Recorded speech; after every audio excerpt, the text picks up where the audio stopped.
আসসালামু আলাইকুম বন্ধুরা, তোমরা সকলে কেমন আছো? আশা করি সকলেই ভালো আছো। আলহামদুলিল্লাহ, আমিও খুব ভালো আছি।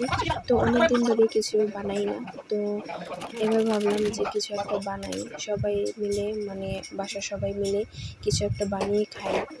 তো ঝটপট চলে গেলাম আমার শাশুড়ির কাছে, তো বললাম যে মা আজকে কিছু একটা বানাই। তো বললো যে ফ্রিজে মুরগির গোশ আছে, তো বানাও, কিছু একটা বানাও। সেটা দিয়েই করে মুরগি ভাজা শুরু করলাম, যে মুরগি ফ্রাই। তো সবাই মিলে অনেক এনজয় করে এই মুরগি ভাজাটা আমরা খেলাম। তো অনেক, আমার শ্বশুরও চলে যাবে বিদেশে, তাই ভাবলাম যে আব্বু বাসা থাকতেই আমরা কিছু একটা বানিয়ে খাই, মানে এমনিতেও মজা হবে। তো সেজন্য চলে গেলাম বানাতে। তো দেখো আমি এখানে সব কিছুই বানিয়ে নিচ্ছি, মানে ভেজে নিচ্ছি সুন্দর করে। এগুলো আমার ভাজা হয়ে গেছে। তো এরকম করে আমি একে একে সবগুলোকে উঠিয়ে ফেলবো। দেখো বন্ধুরা, আমার চিকেনগুলো কি সুন্দর করে ভাজা হয়ে গেছে। আর তোমরা যদি ঘরে বসে এভাবে চিকেন ভাজা, মানে চিকেন ফ্রাই খেতে চাও, তো এখানে আমি নিয়েছি বেসন, টেস্টি মশলা, আর চাট মশলা, আর কিছুটা রোস্টের মশলা।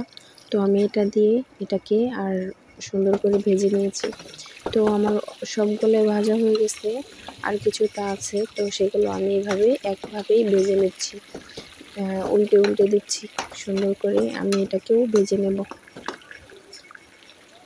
তো দেখো বন্ধুরা, কি সুন্দর করে ভাজতে আমার এগুলা বানাতে আমার খুবই ভালো লাগে, আর অনেক এনজয়ও লাগে, তাই আমি এগুলা কতদিন পরে ভাজি। আমার 2টা দেওর আছে, তো ওরাও উৎসাহ দেয় আমাকে যে আচ্ছা ভাবি, চলেন আজকে আমরা এটা খাই। তো আমিও যেমন তেমন যে ওদের সাথে একমত হয়ে এগুলো আমরা বানাই। তো দেখো বন্ধুরা, আমার সবগুলা হয়ে গেছে।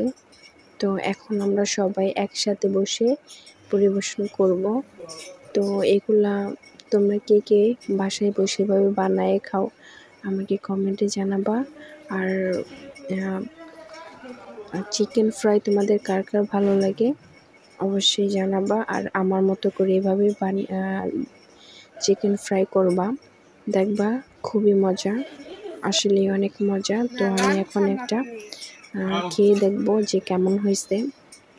তো আমি এখানে সস নিয়ে নিয়েছি, আর গোল করে পেঁয়াজ কুচি করে নিয়েছি।